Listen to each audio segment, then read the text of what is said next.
दोस्तों आज इस वीडियो में आपको जानकारी दी जाएगी कि केंद्रीय कर्मचारियों को 42 दिन यानी कि 42 डेज की स्पेशल कैजुअल लीव लेने के लिए कौन कौन सी शर्तों को पूरा करना होगा इसके बारे में। जैसे कि 25 अप्रैल 2023 को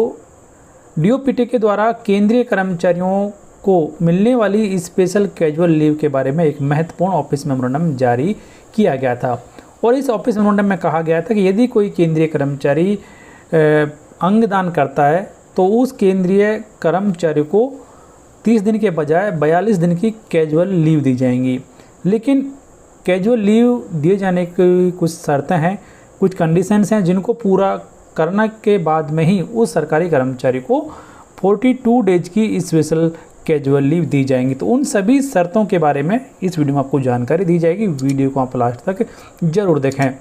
दोस्तों एक बात और यहाँ पर आपको बताना चाहेंगे कि ये जो नए नियम हैं ये 25 अप्रैल 2023 से लागू हो चुके हैं सभी केंद्रीय कर्मचारियों के लिए। तो अब यहाँ पर जो कंडीशन है वो इस प्रकार हैं कि irrespective of type of surgery for removal of donors organ the duration of special casual leave will be a maximum of 42 days as per the recommendation of government registered medical practitioner और doctor, यानी कि जो registered government doctor है उसके certificate के आधार पर एक सरकारी कर्मचारी को अधिकतम 42 दिन की कैजुअल लीव दी जाएंगी।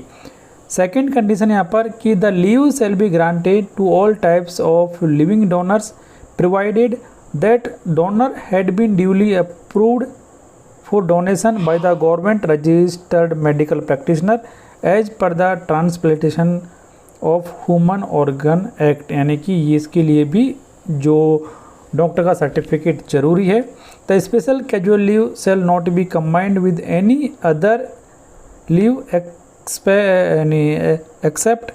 इन exceptional circumstances of complications of surgery on medical recommendation bye the government registered medical practitioner bar doctor, यानी कि जो स्पेशल कैजुअल लीव हैं उन्हें किसी अन्य प्रकार की लीव के साथ में कंबाइंड नहीं किया जाएगा, सिर्फ अन्य लीव के साथ में कंबाइंड स्पेशल केसेस में ही किया जाएगा और उसके लिए भी डॉक्टर का सर्टिफिकेट होना बेहद ज़रूरी है। चौथी कंडीशन यहाँ पर है कि special casual leave shall normally be taken in one stretch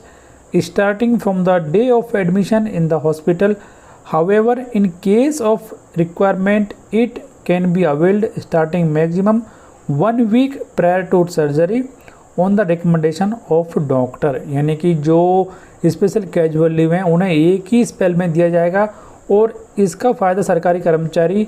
admit होने से 1 सप्ताह पहले से ले सकता है और नॉर्मली जिस दिन से कर्मचारी हॉस्पिटल में अंग डोनेशन के लिए एडमिट होता है उस दिन से इसका लाभ दिया जाएगा। लेकिन कुछ केसेस में वो 1 वीक पहले भी ये छुट्टियाँ ले सकता है। पाँचवीं कंडीशन कि फ्लेक्सिबिलिटी और स्प्लिटिंग ऑफ लीव में be permitted on the recommendation of treating government registered medical practitioner bar doctor, यानी कि छुट्टियों को स्प्लिट किया जा सकता है लेकिन इसके लिए डॉक्टर का सर्टिफिकेट होना ज़रूरी है कि सरकारी कर्मचारी को इस स्पेल में छुट्टियां लेनी हैं। और नेक्स्ट यानी कि 7वीं कंडीशन यहाँ पर है कि treatment in connection with organ donation shall as far as possible be done from any authorized hospital in a case where no authorized hospital is available in the area zone of treatment and the treatment is done from a private hospital. Production of medical certificate duly certified by concerned HOD of the hospital is mandatory, यानी कि normally जो treatment है वो government hospital में लेना है या फिर जो ऑथोराइज हॉस्पिटल है उन वहाँ पर लेना है। लेकिन यदि किसी केस में जहाँ पर कि नो ऑथोराइज्ड हॉस्पिटल है और ट्रीटमेंट प्राइवेट हॉस्पिटल में लिया है तो उन सभी मामलों में जो सर्टिफिकेट है वो हॉस्पिटल के HOD के द्वारा सर्टिफाई होना ज़रूरी है, तभी जाकर कर्मचारी को स्पेशल कैजुअल लीव दी जाएंगी। और उसके बाद में जो ऑथोराइज्ड हॉस्पिटल का डेफिनेशन है वो CGHS के तहत जो रूल हैं इम्पेंडल्ड करने के उनके अनुसार ही उस हॉस्पिटल को ऑथोराइज्ड हॉस्पिटल माना जाएगा। तो इस तरीके से ये सभी कंडीशन है, लगभग 7 महत्वपूर्ण कंडीशन है जिनको फुलफ़िल करने के बाद में ही एक सरकारी कर्मचारी को 42 दिन की स्पेशल कैजुअल लीव दी जाएंगी